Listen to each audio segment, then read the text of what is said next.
now today.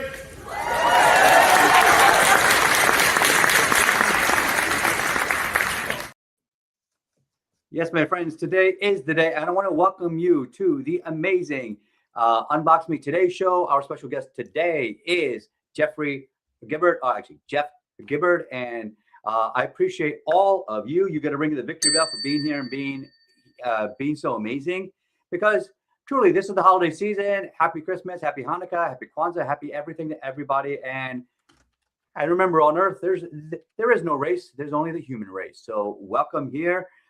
We always spread opportunities and cheer. So without any further delay, please welcome our next guest. And he is amazing, Jeff Gibbard. And as LinkedIn, he is known as the world's most handsome strategist and professional speaker, which is kind of funny because when I get up on stage, I say that don't pity me because God gave me a speech handicap, but also made me this handsome. So I guess I'm the second most handsome person on the internet today. So Jeff is a professional speaker, business coach, and founder of Super Impactful and Super Production. He's the author of The Lovable Leader, a book about building great teams with trust, respect, and kindness.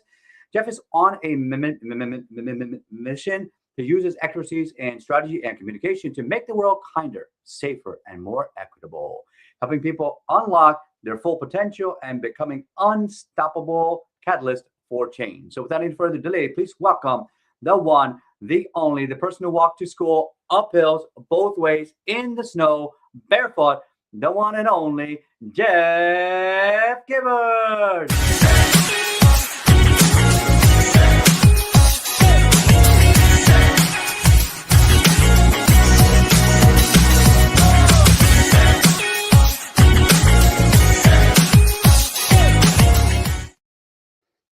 Welcome to the show, Jeff. How are you doing?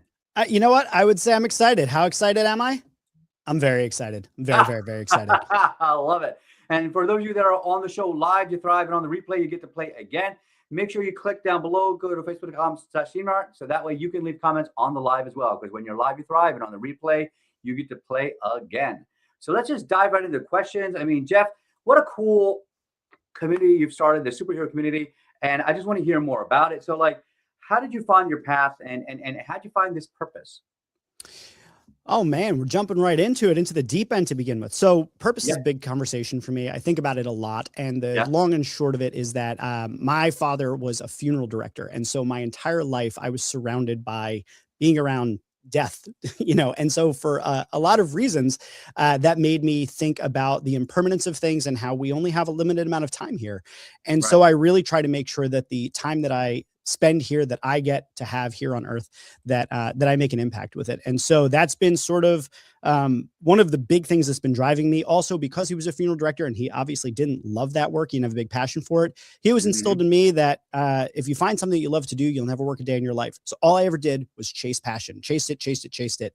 And after a string of different failures, I came to the idea after, my agency life, ran an agency for about 8 years. After I left that world, I said, I just want to create a world with more superheroes in it. And so that's how the genesis of the idea of the Superhero Institute came along. And everything that I do is about impact. That's why I have the impact guy right here as my sort of like moniker, because I want to make the world a kinder, safer, and more equitable place. And so that's everything I do roots back to that. I love that. That's fantastic. And so now, what would it take for you to work for someone else? I know we talked about this earlier. So what would it take? Yeah. So, I've been working for myself since 2011. I had a brief period of time after my agency was acquired where I was part of the new agency. It was about 1.5 years, and it was just not a good fit. And everything prior to 2011 was me working for other people. And I got to tell you, I hated every minute of all of it. I'm just not a great employee. I don't like being employed by others. I don't like having someone who can tell me, no, you can't explore that passion. You can't run with that idea. You can't try this thing. And so for me to actually leave the entrepreneur life at this stage, the offer would have to be insanely out of control high. Like someone would have to offer me like $250,000, $300,000 or $500,000. And I still would probably only ever stay for a year, because I appreciate so much the lifestyle that comes with working for myself and the freedom to make my own hours and be flexible. So it would take basically an act of God for me to leave this life and be employed. That's fantastic. And so like I would always say, like, if someone wanted to hire me now, I said, what's my value now? Well, my value is exponentially increased in the past couple of years because I found my voice. I've let go of the shame of my speech impediment. So now I don't care. I'll talk to anybody, anytime, anywhere. And I'm looking to speak to 50,000 people live in a stadium. I mean, that's my next goal. And so, Yeah. I feel like you got to give me $10 million. That's my starting. That's my bottom line. I mean, that's what I need at least, because the main thing is I don't want to keep it and buy Lamborghinis and nonsense like that. What I want to do is I want to take that 99% and donate to solve real world problems. So, in order to do that, though, you got to have work that you love. So why don't more people do work that they love? I think because it's scary. I mean, let's be real. Like, for you to do any of the things that you've done, and I loved when we first connected because I just, your story really resonated with me, and that zeal to go and chase a thing that you want to do. A lot of people have that, but they don't necessarily have, they're sometimes, I think, are very scared to chase that. And I think there's a lot of reasons for that. And I don't pin that on people.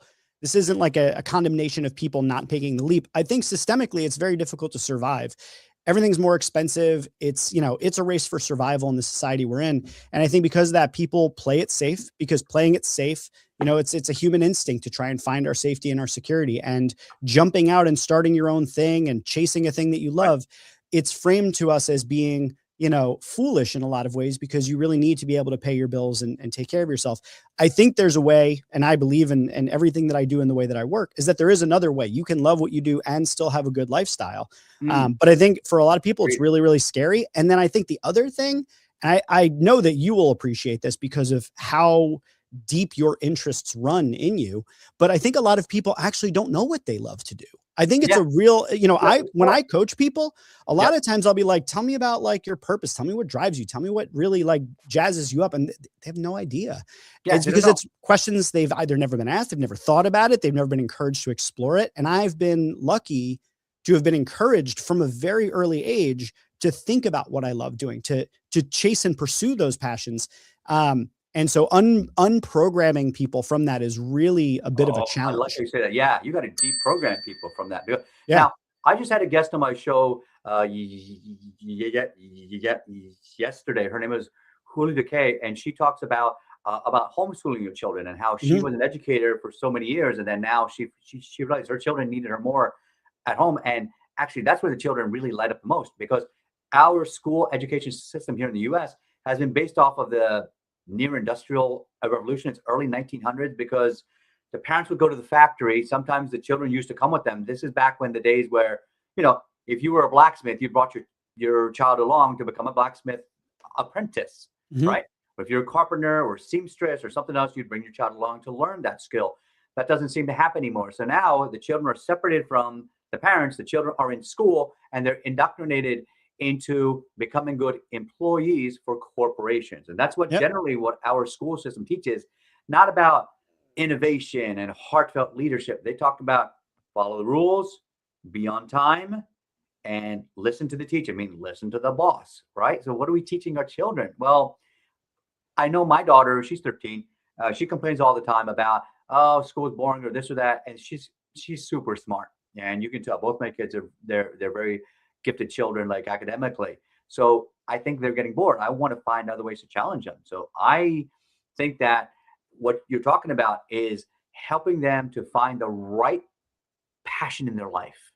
Is every person's, every parent's goal is that you want your children to light up, because it's not just about the money. I mean, the money's great, of course. Yeah.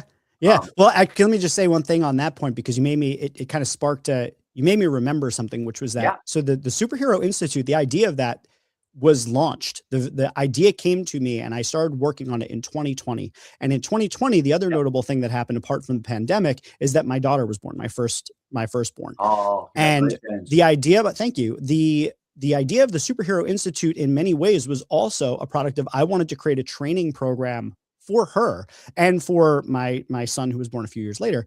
But I wanted to create a program for them to teach all of the skills that they couldn't get in school, to empower them with all the values that we don't actually offer to children in a kind of factory mindset banking model of education. I wanted them to explore their creativity. I wanted them to know that they're capable of things, because for myself, I'm autistic and ADHD. And so school was very difficult for me in a lot of ways. I was very smart and I could retain a lot of information, but I struggled with some of the structure of how school is based in this, based in capitalism, patriarchy, white supremacy, the whole thing. There's a structure of what is right. And I didn't fit that. I fit, I obviously have some of the attributes that fit it from an external point of view, but I didn't really fit. And so I wanted to create something that allowed for people to be exactly who they are and to unleash their natural brilliance and superpowers. I love that. I love that. So breaking news, you can unleash your superpowers. It's up to you. So for those of you that are out there watching on the live, you thrive on the replay, you get to play again. Make sure you like and subscribe to the channel, and make sure you leave us some thumbs up, some hearts, leave us some comments so we know that you're getting the impact that you need, so we can keep bringing you great guests like Jeff. Oh man, that's a mouthful. Great guests like Jeff. Try saying that fast 5 times for the bonus round. So Jeff, great job. And tell us a little bit, tell us a story about somebody maybe that you've helped and coached, and what was their big challenge? Like what was the change they went through and what was the result? So a lot of, I have so many different stories that I could give you that are very tangible. Yeah.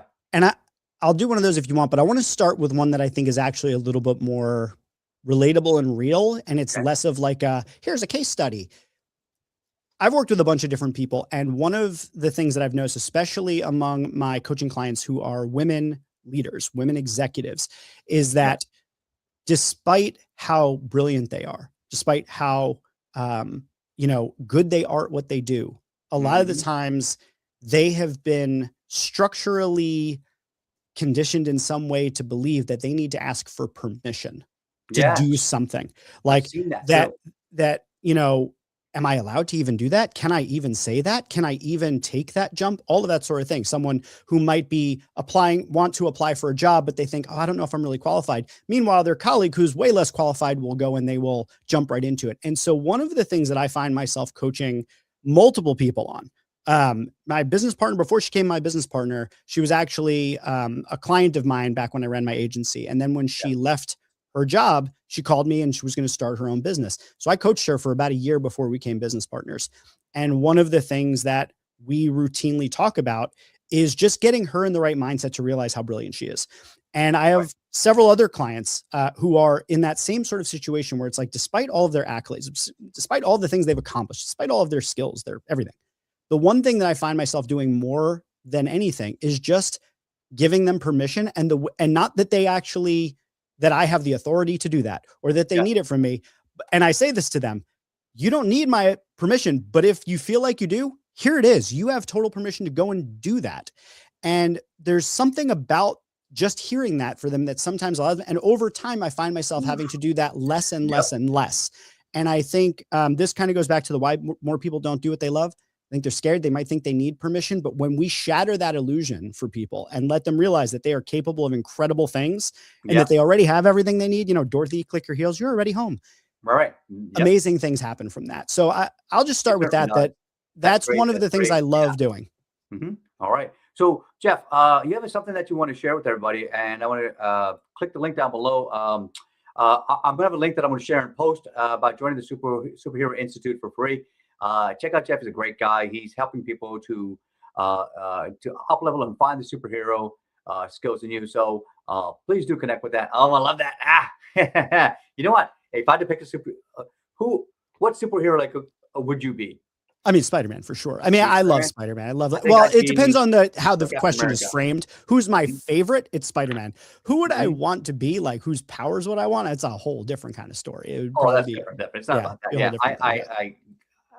whenever we talk about that, I always say, like, I'm Captain America, because I grew up that way. It's like, being little, being picked on, being thought of as less, and people underestimating me. And then I think karate transformed me into a super powerful. I mean, at 16 years old, I went to the World Championships. 18 years old, I qualified for the Olympics. So I feel like Captain America in reality is that now I have all this power. I'm strong. But for a long time I had that low self-esteem because I thought that because of my speech impediment, I was not valued. And eventually, after a lifetime of doing cancer research, hiding in the lab, having other people speak for me, and getting the credit, they got the promotions, I didn't. And then the last manager I worked with for 9 months, she presented my work and left my name off the slide deck. I mean, half the slides were mine. You know, that's my origin story. So I always say that, you know, there's so many ways for you to grow.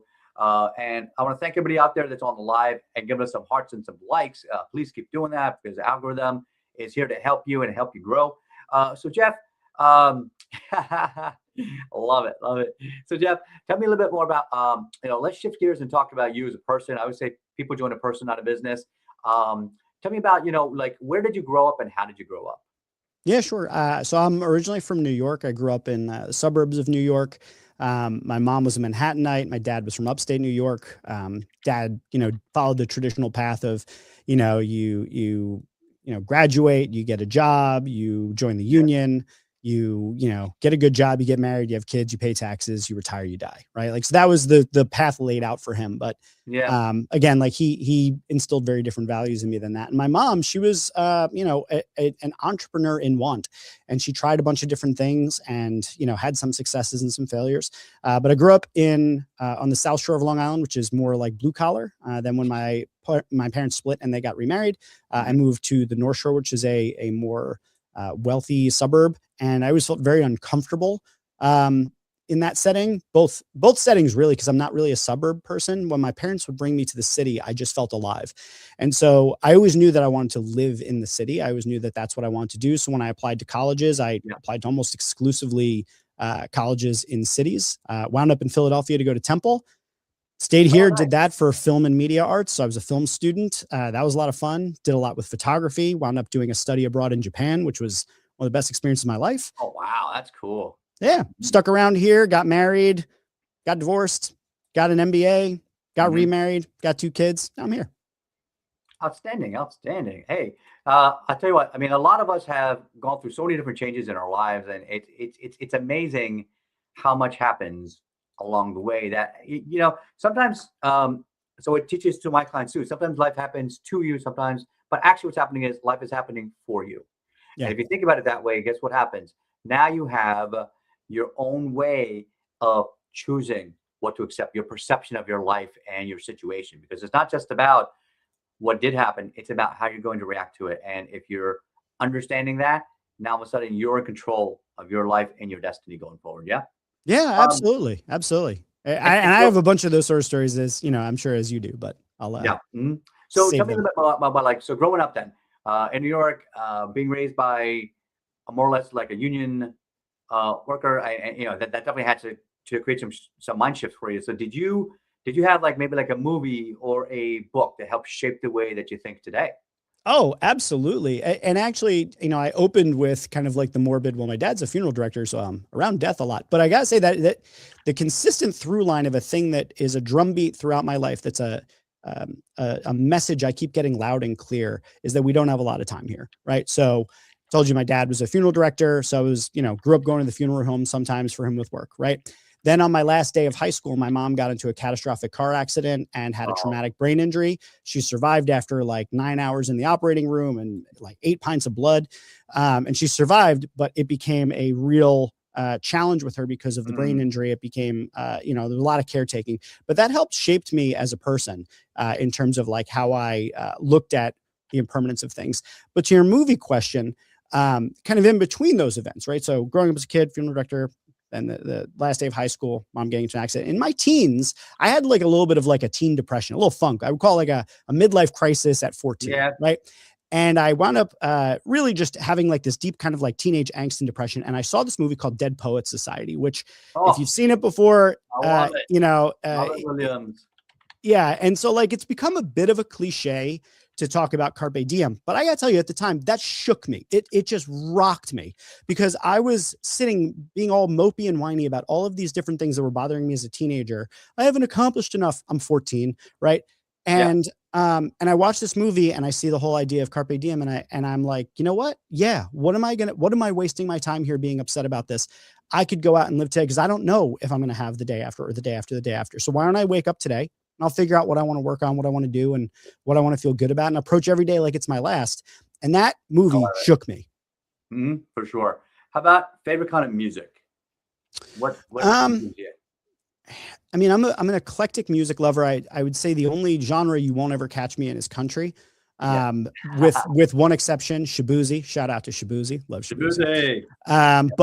So my primary music that I listen to is mostly down-tempo electronica type stuff, because it's what I listen to when I work. I use an app called Brain FM that I absolutely love. I'm on like a 170-week streak using it. Because it's just amazing. So I listen to a lot of down-tempo electronica, but when I'm not listening to that, I like stuff with a real beat, because my internal piece is very like 180 beats per minute on the inside. So I listen to a lot of hip hop, but I listen to a lot of dance music and like techno, electronica, EDM sort of stuff. Gotcha. Yeah. You know, it's funny. When I told my son, like when I was 18 years old, I was big into techno, which was what it was called. Stuff like, 3M and, that kind of thing. Like my son, he loves EDM stuff. Music right now, and he loves anime music and things like that. And I wonder, because he's on the ASD spectrum, and that helps him to kind of keep cadence in his life and his mind. So I wonder if that's something that's similar with all of us. Is that like those that have some sort of a neurodiverse, does that pounding beat give us something to move forward? I need a beat. It's one of the reasons I can't stand country is there's no beat. I need a beat, and I need a consistent beat. And the music that has a sort of consistent cadence and beat under it feels good to me. And then when it matches my internal rhythm, it feels great. So I'm a big fan of that as well. I like it. Yeah. What's your favorite quote? Favorite quote or inspiring quote? Something inspires you? Oh man, there's so many of them. The one that I probably say most often, I wouldn't say it's my favorite quote, but it's probably one of the ones that's most meaningful because I ask people all the time. But Steve Jobs, in his very famous Stanford commencement speech, he asks, "What is the dent you wish to make in the universe?" And that's a paraphrase.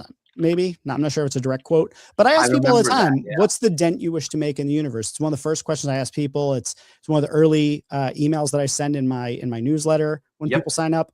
Cause I'm deeply interested in what people care enough about to get out of the mundaneness of like every day, right? Like, I think of in a bigger way. People get stuck in that average. And then, if you can find a way to break out of that average, that's the way we do it, is like make that dent. For those that are new here on the live, make sure that you also like and subscribe to the channel. Make sure you keep growing it. Helps the algorithm and helps us find great guests like Steve, not Steve Jobs, like Jeff over here. He looks just like Steve, doesn't he? I just like him. It's the beard. Just really. like him, yeah. All right, so Jeff, we gotta hop over to our next segment. But what is your favorite food? Before we send you that, let's find out what's going on. I love basically the entire world of Asian cuisine, but Japanese food happens to be my absolute favorite. And the only other one that I could put in that same ranking, probably, Japanese is probably at the top. And then directly following that is Korean food and Cajun food. Like those are my three, that's my trifecta of favorites.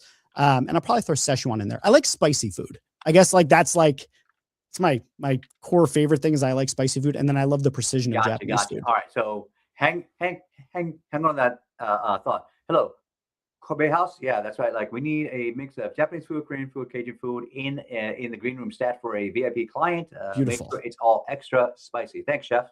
So totally real call for the green room. So before we shift over, just another question. One more. What is it that you want people to recall about you? About me?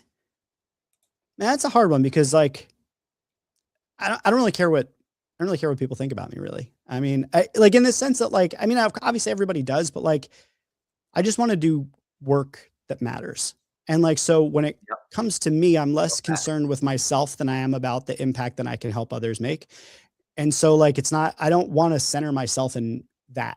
So it's a hard question for me to answer because I don't think about that. I think about like, what's the next project I'm going to do that can help people? And then after that, I do the next one. And then I do the next one. And I do the next one. That's what I'm interested in. Excellent. All right, folks. Thanks so much for being here. We're going to send Jeff to the green room and with some food. I hope he saves me some. In this next segment, we talk about the a 60-second mind shift. Make sure that we also show off that this weekend we have our amazing mind shift workshop. There, scan the code. And for you being a guest here and watching here live, you get to get the coupon code to get you half off. It is MindShift50, all caps, MindShift, and the number 50. So make sure that that's my way of saying thank you to my audience for being here and watching. And sometimes in the world, just like Jeff, if you want to start making some changes, you got to do something first. You got to make some waves, but sometimes you got to do something else. You got to make a big splash. When you throw a rock into a lake, what happens? No, there's a splash. You make an impact, and then you get waves. And then you don't know where those waves are going. Those waves are going past around the reeds, and you don't know where that impact is. So all of you out there, when you're on stage, you don't know where your impact is going to end. It's never going to end. All right, folks. So thanks so much for being here. And in today's segment of the 60-second mind shift, I got to say, it's funny to think that a lot of us go back and think that we're less worthy than we actually are. Marianne Williamson said that most people don't realize that they are more powerful than they ever thought they were. It is our light, not our darkness, that scares us the most. So, and the world needs that. And I paraphrase that. I'm sure I didn't quite say that quote right, but someone out there put it down in the comments and share with us, what is your light? What is the one thing that you do out there that uplifts others? Because one thing I've realized over the past 3 years after launching this show, so today we're at episode 42. Tomorrow I'm going to get to episode 46. Yes, that's how fast we're moving. And by the end of the year, we're going to hit 500. And we're looking for sponsors. So whether you want to support us, $100, $250, $500, $1,000, 90% of that is going to go to the National Stuttering Association. That's my passion project, is just to help raise awareness and to normalize anyone with an invisible disability, like a speech challenge, and it could be any sort of an invisible disability. So let's reframe those invisible disabilities into they are actually hidden superpowers. So. And that's why Jeff and I got along so well, is that when I heard about what his institute was called, I was like, no kidding, that's great, because I talk about that all the time. So we had to connect. So in this mind shift, go back. Every single day, put down 3 things you're grateful for. And include in that, what is your one superpower? What is your one gift? I tell my daughter, her gift is like, wow, she is so organized. She's on point with everything. My son, he says, oh, I can't sell a course online on YouTube teaching people how to draw artwork. It's easy. I said, no, son, that's your gift. That's why you think it's easy. 99.9% of us, I can't draw like that. I draw stick figures, right? He draws these amazing characters. So definitely go out, find your gift, and go share it with the world. Because remember, it is your light that everybody else needs out there, because you have a hidden superhero right inside you. All right, so let's go back. Let's find Jeff, and let's see if he's saving any food. So Jeff, how is the food? Did you save any? No, phenomenal. I'm just kidding. I'll just order some more. Yeah.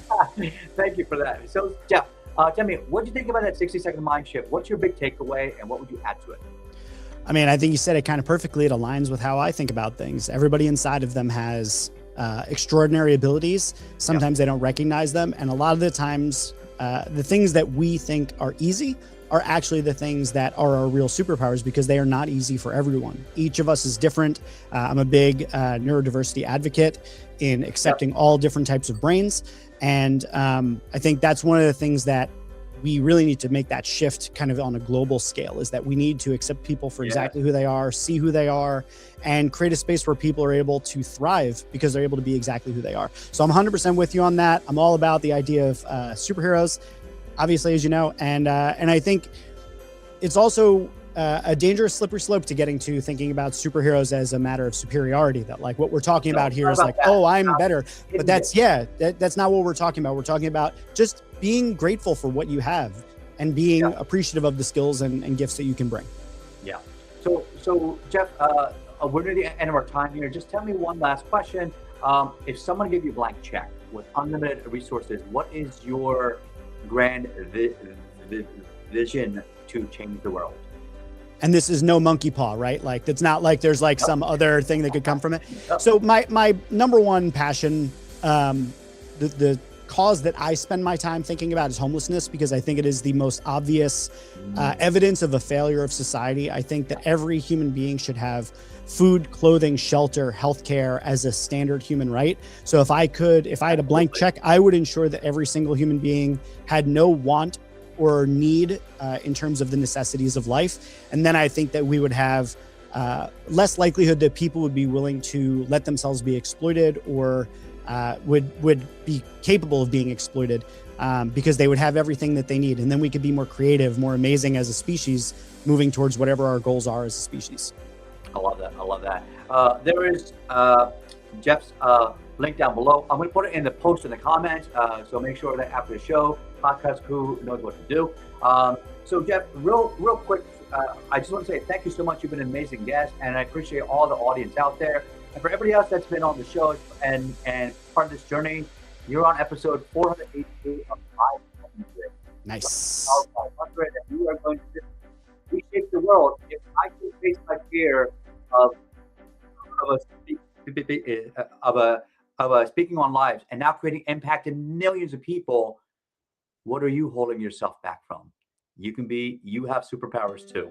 So go out there and go change the world. I'm Coach Raja, and as always, don't fake it till you make it, believe it and become it. And we'll see everybody on the next show. Bye-bye.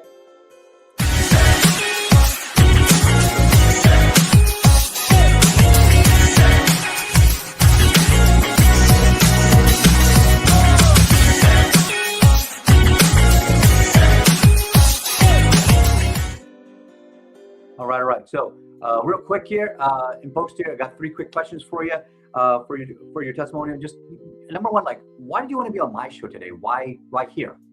I think you're a good dude, man. Like when we had our chat beforehand, we were introduced through a mutual, and we had our chat. I was like, oh, there's just a lot that we believe that is aligned, right? So I think for that reason, and I have a whole thing about working with people that are values aligned, that are purpose driven, that are kind, want to make the world a better place. And I saw all of that in you, and so I was like, hey, what's the worst thing that could happen if you get the two of us on a chat together? We'll cover some interesting ground, and hopefully we'll help someone.